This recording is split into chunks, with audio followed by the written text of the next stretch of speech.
Assalamualaikum warahmatullahi wabarakatuh. Perkenalkan, nama saya Sipa Pralisa Gusman dengan NRPC 1210301 dari kelas Manajemen 1E.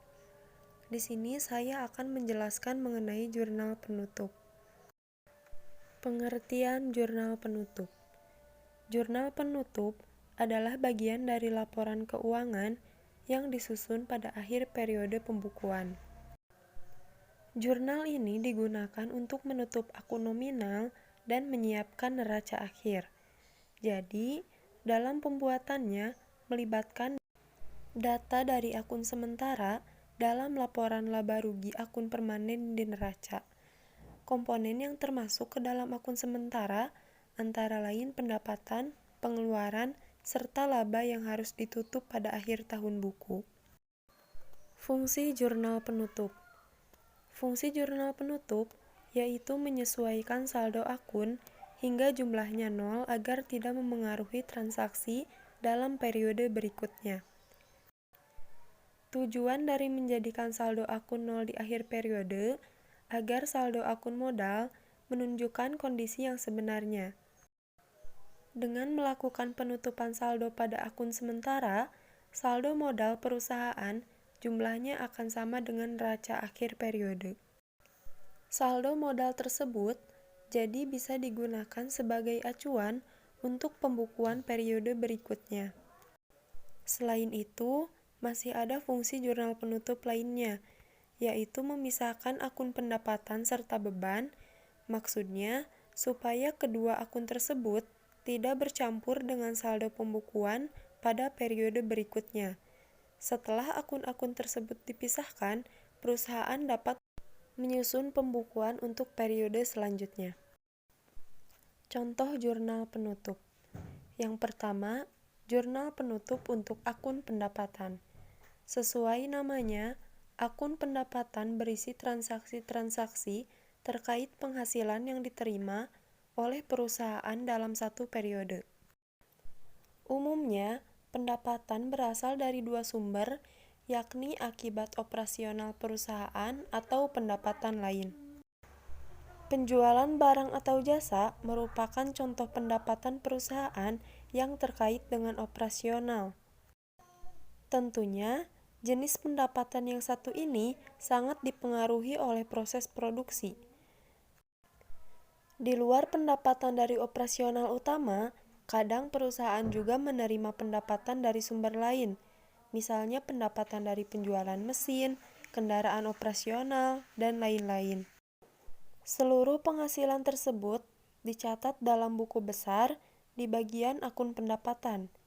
Ketika laporan keuangan dibuat, akun pendapatan dalam buku besar akan ditutup dan dipindahkan saldonya ke dalam ikhtisar laba rugi. Untuk menutup akun pendapatan tersebut, kamu cukup membalik saldonya. 2. Jurnal penutup untuk akun beban. Untuk melaksanakan kegiatan operasional, perusahaan pasti mengeluarkan biaya-biaya tertentu. Bentuk pengeluaran tersebut yang dikenal sebagai beban, layaknya pendapatan, beban yang dikeluarkan perusahaan juga terbagi ke dalam beban usaha dan beban lain. Akun beban usaha mencatat beban-beban yang terkait secara langsung dengan operasional perusahaan. Contohnya, biaya gaji karyawan, biaya listrik, atau biaya sewa bangunan.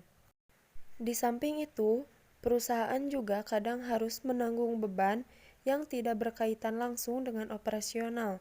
Sebagai contoh, bila bisnis milikmu meminjam modal ke bank, ada beban bunga pinjaman.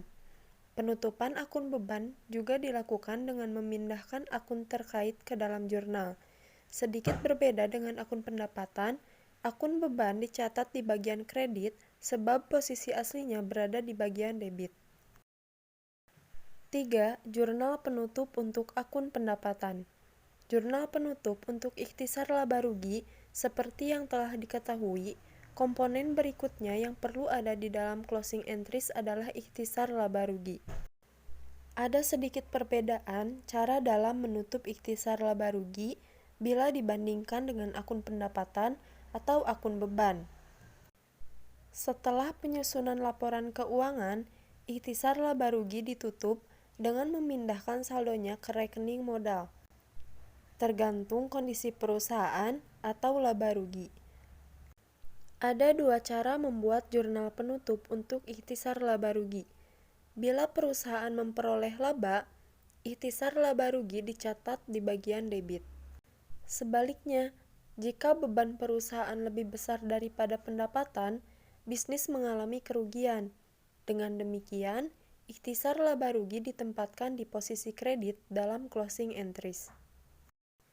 Salah satu tujuan utama dari pembuatan closing entries adalah riset saldo akun sementara menjadi nol di dalam jurnal umum, sistem dokumentasi untuk keuangan perusahaan. Dalam hal ini, kita perlu memahami perbedaan antara akun sementara dengan akun permanen.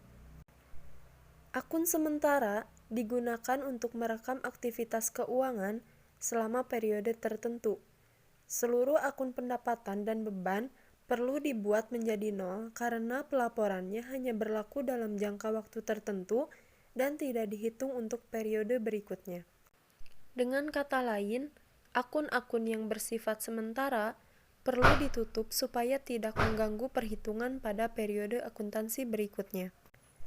Di sisi lain, akun permanen melacak aktivitas keuangan yang lebih panjang dari sekedar periode akuntansi yang sedang berjalan. Data ini biasanya ditempatkan di neraca, bagian dari laporan keuangan yang menjadi acuan investor. Pasalnya, di sana terlihat nilai sebuah perusahaan, termasuk aset serta kewajibannya. Setiap akun yang tercantum di dalam neraca, kecuali dividen yang dibayarkan merupakan akun permanen.